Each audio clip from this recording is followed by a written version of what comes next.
Vaibhav, good evening. Thanks so much for taking time out for us. Since we are talking about the election in Brazil, let's start by understanding from you whether you're convinced about the fact that, Brazil's new president, who is clearly leaning towards welfare schemes and less of economic issues, somewhere has come as a positive sign for India.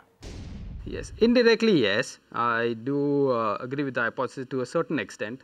However, we also need to see that, after the election of a strong government in India, already India was in a very sweet spot among the emerging market basket. If you compare us with Russia, China, South Africa, or probably Brazil, we were standing out, on all parameters, including political stability, including the quest for reforms. So definitely, yes, it does continue with that course where India looks attractive on a going forward basis also. Well, you had called the corrective move we recently saw in this market as a welcome move. How long do you really see this consolidative corrective move to last? Yes, as you rightly termed consolidative, I would not say it's a correction, but it's a consolidation between 7,800 and 8,200. We have been maintaining that for last couple of months. And we think that it is time, sooner than later, it will probably break the 8,200 range going forward. Now, we also need to understand that this consolidation phase is as a result of a sharp rally which has already happened because of the election results. So it was the time for fundamentals to catch up to the rally into the stock prices, and that is what we have seen. So we do expect that the markets are likely to rally from this point in time. I am not sure about whether it may happen in the next 15 days or a month, but sooner or later, I think it will cross the 8,200 band. Vaibhav, how are you really observing government's functioning so far? Example, they spoke so much about the domestic defense manufacturing. Over the weekend, they indeed announced 80,000 crore worth of orders and other similar orders which have come from the government side.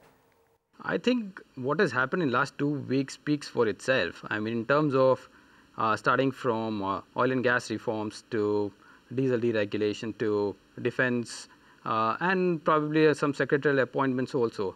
I think it definitely augurs very well from the policy perspective.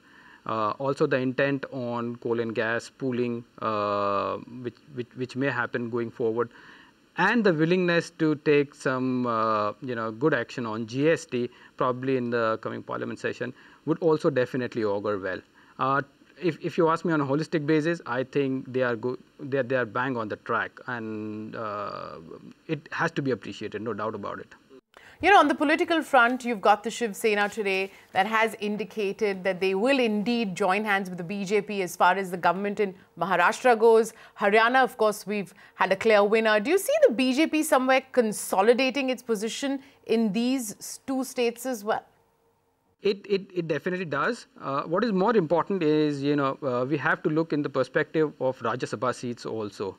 Now, all this helps, including Haryana MLAs or probably Maharashtra. I think this is going to add strength to Rajya Sabha, which is going to make this government even more powerful to pull the important legislative pieces. Definitely, it's a welcome sign and a growing maturity of the Indian democracy, for sure. We've, of course, also got the winter session of the Parliament that begins from the 24th of November. Do you see any key reforms that will perhaps see some headway? Okay, a couple of things, interesting things. One, there were some reforms, including the call ordinance, which got done by the government in the last couple of weeks. Now, adding to that, the constitutional amendment bill to the GST and insurance bill is something which we will definitely look forward to. I think the coming winter session of Parliament, I think, would be an eventful session, and we are very much looking forward to it. Also, the street would be looking forward to it. I think it need not be said that the government would be tracked on a very minute scale, but definitely a couple of things, if they are able to go through, I think it would be a big welcome positive for the market. Vaibhav, let's talk about your portfolio approach right now. Tell us about your sector overweights and underweights, and how has your activity been in the last quarter or so? In the last quarter, I think we were expecting a consolidation stroke correction. So we were pretty light on our book. But what we are doing is basically we are waiting for these quarterly numbers. Half of the season has been through, but we are waiting for the numbers, wherein we would definitely love to increase our exposure into industrial cyclicals, materials, into the panics of a weaker number, or into a correction of a weaker number, not necessarily panic.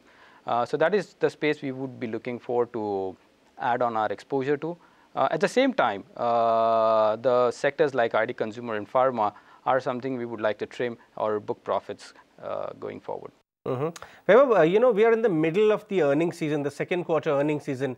What are your observations been on how the run rate has been so far, hits and misses? Do you think India earnings could actually expect an upgrade going forward? The earnings are, in our view, in our opinion, are bang on target. I think apart from marginal disappointments, more or less the earnings have been in line. We always knew that Q2 is generally stronger for the IT space, but on a holistic basis, they are more. They are more in line.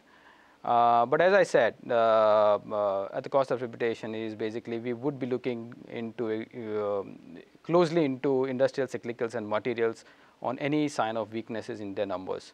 That is something we want to own for a longer period of time. All right, Vaibhav, we leave it that. Such a pleasure chatting with you. Thanks so much. Find us on Facebook at facebook.com/ETNow, and don't forget to click the like button. You can also follow us on Twitter at ETNowLive. To stay updated with all our programming, hit the subscribe button on our YouTube channel by logging on to youtube.com/user/ETNow.